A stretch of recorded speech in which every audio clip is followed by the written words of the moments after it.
अच्छा, पीने वाले भी बड़े खतरनाक होते हैं। एक आदमी बोला, हमने सुना है भैया दारू पीने से जुकाम मिट जाता है।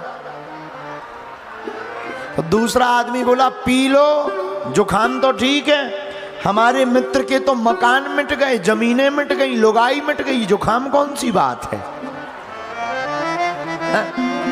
जमीनें मिट गई, लुगाई मिट गई, जुकाम तो बहुत दूर की बात है। तो पीने वाले लोग भी बड़े विचित्र होते हैं। पीने वाले इतने खतरनाक। एक आदमी का दांत दर्द कर रहा था, डॉक्टर के पास गया, डॉक्टर साहब दांत में दर्द है।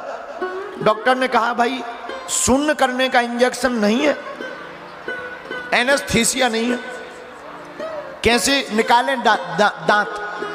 डॉक्टर ने पूछा, एक बात बताओ, पीते हो? अरे पीने का, मदिरा का। डॉक्टर ने एक पैक पिलाया।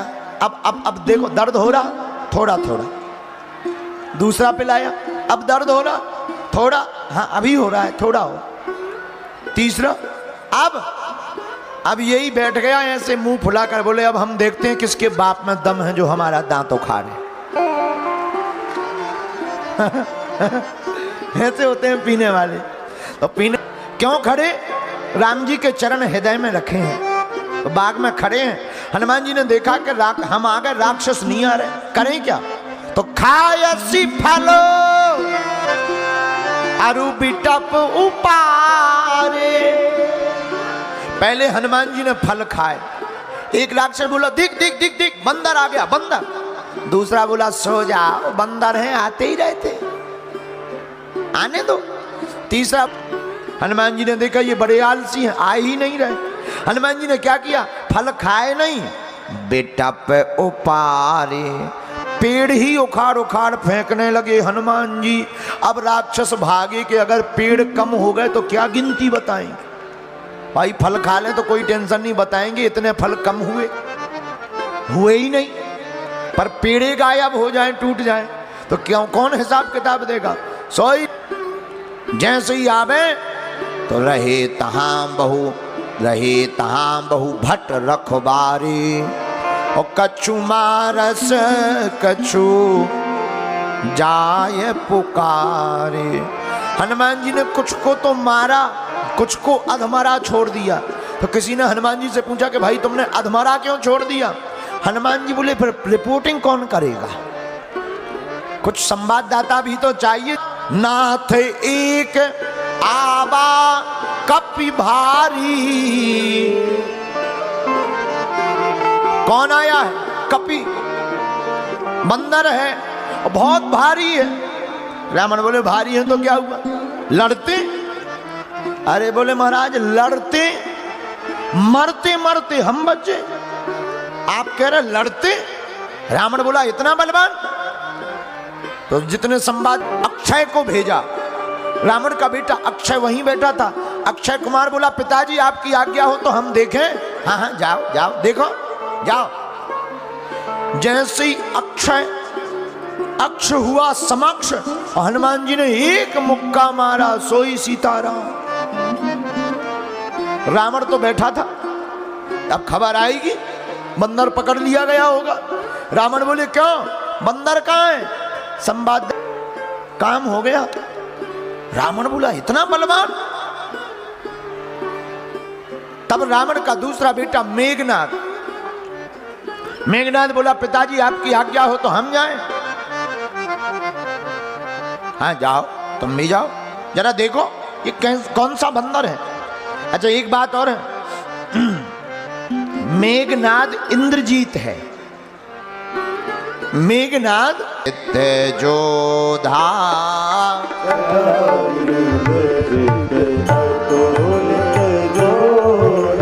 कला इंद्रजीत अतुलित जोधा।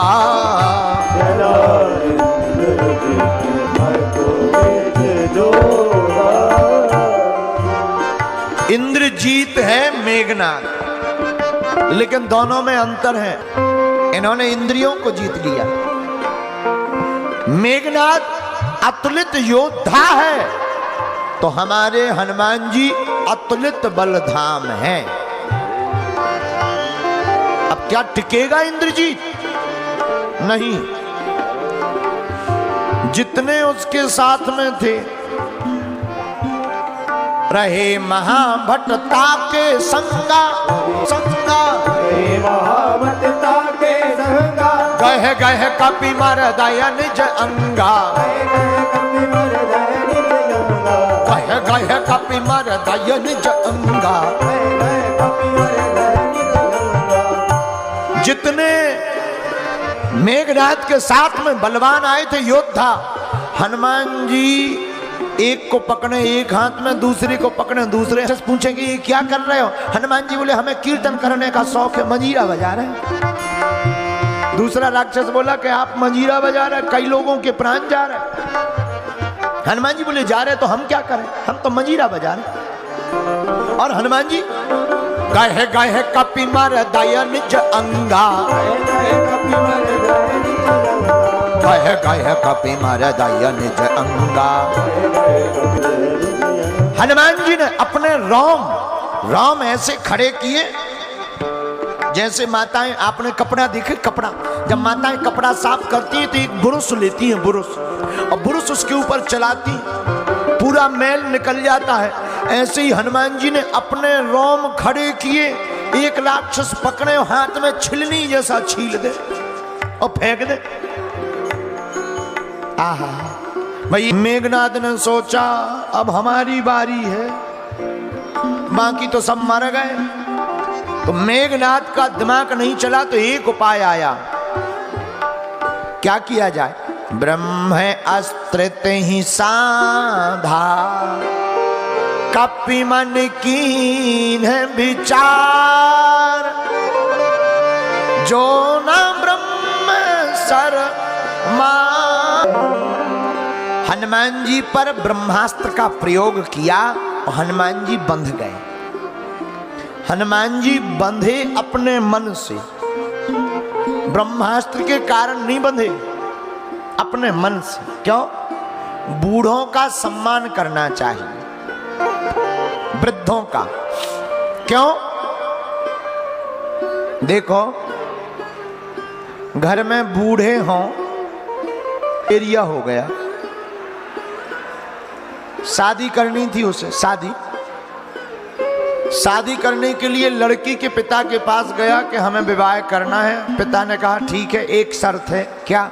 शादी में एक भी बूढ़ा आदमी नहीं आएगा। पुराना जमाना, एक भी बूढ़ा आदमी नहीं आएगा, वृद्ध नहीं आएगा। तो बाकी लड़के जो साथ गए थे तो लड़के हैं, नाम ही है लड़के। शादी तय हो गई, लड़के ने अपने पिता के घर पर पिता को बताया शादी तय हो गई, एक भी बूढ़ा आदमी नहीं जाएगा, शर्त है। लेकिन लड़के का फूफा, जो फूफा जी थे, फूफा जी नाराज हो गए। क्यों? बोले चाहे जो हो जाए हम तो जाएंगे।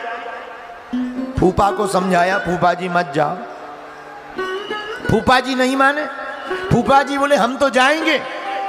अब लड़के बोले बड़ी आपस से कपड़े रख दो, जब भांवर पड़ जाएगी तब फूफा जी को निकालेंगे, जाना भी हो जाएगा काम भी हो जाएगा। हाँ ये उपाय ठीक है। गाड़ी में पीछे फूफा जी को रखा, ऊपर से कपड़े, गाड़ी चली, गांव में पहुंची। जनबादसे में बारात का स्वागत हुआ, घराती लोगों ने मिर्चवानी पिलाई, शरबत पिलाया। लेकिन लड़की के पिता ने दूसरी खबर भेजी, सुनो शादी तो हो जाएगी, एक शर्त और है लास्ट, इसके बिना शादी नहीं होगी। शर्त क्या है? धार बहवा दो सो शादी हो जाएगी। बताओ भाई, नदी में कोई दूध की धार बहवा सकता है, बहा सकता है क्या?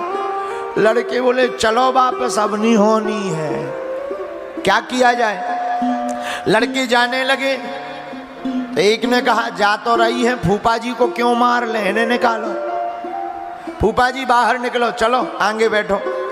फूफा जी बोले क्या हुआ? बहाई जाए तभी जो है शादी होगी।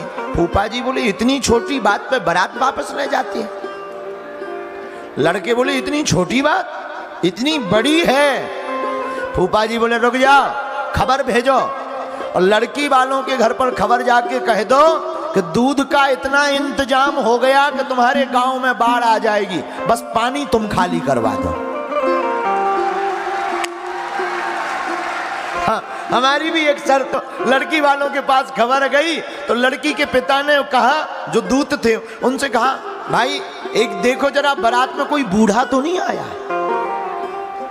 ऐसा दिमाग बूढ़ों के ही पास हो सकता। इसलिए हम लोगों को वृद्धों का सम्मान करना चाहिए। वृद्धों के पास ज्ञान हो या ना हो, पर अनुभव का ज्ञान तो बहुत होता है। वही हनुमान जी ने किया। हनुमान जी ने ब्रह्मा जी के ब्रह्मास्त्र ब्रह्म अस्त्र ही साधा, कपि मन कीन विचार, जो न ब्रह्म सर मानो, महिमा मिटे अपार। एक बात और, अपने से बड़ों का सम्मान इसलिए करना चाहिए क्योंकि इनके पास अनुभव होता है। एक बात, एक बूढ़ा आदमी बैठा छिंदवाड़ा का, 60 साल का चंगीलाल, 10-12 लड़के उस डिब्बे में चढ़े। नाम ही है इनका लड़के, जो लड़ते ही रहे।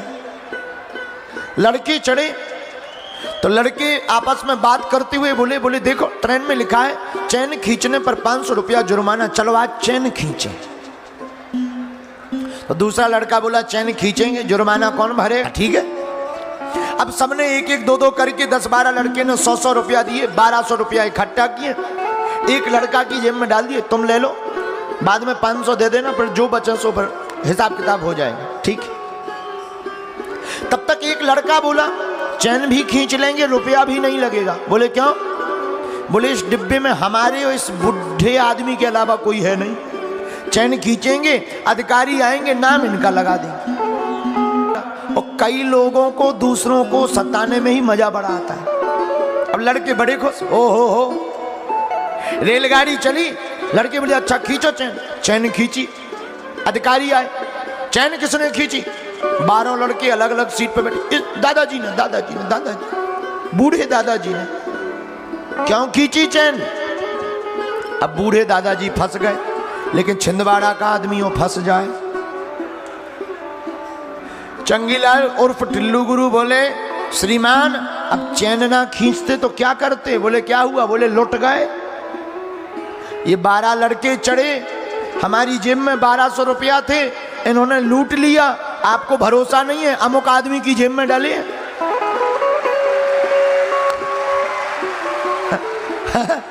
अमुक आदमी की जेब में। और उन्होंने तो पूरा देखा ही था कि किसका, सो दादाजी को लौटा दिए। और अधिकारी बोले शाबाश, बुढ़ापे में भी कितना दम है। अगली स्टेशन पर जब रेलगाड़ी रुकी तो वो थाने जेल ले जाने लगे लड़के, तो देख करके सब हाथ जोड़कर बोले बूढ़ा जरूर है, खतरनाक बहुत है। तो अपनी दाढ़ी पर हाथ फेरते हुए बोले चंगीलाल ये दाढ़ी वैसे ही सफेद नहीं हो गई, अनुभव के कारण सफेद हुई है, अब दोबारा मत फंसना, नहीं तो संपत्ति पास अनुभव होता है। हनुमान जी ने भी अपने से बड़े श्री ब्रह्मा जी के ब्रह्मास्त्र का सम्मान किया और हनुमान जी बन गए, रावण के दरबार में गए। शेष चर्चा हम कल करेंगे।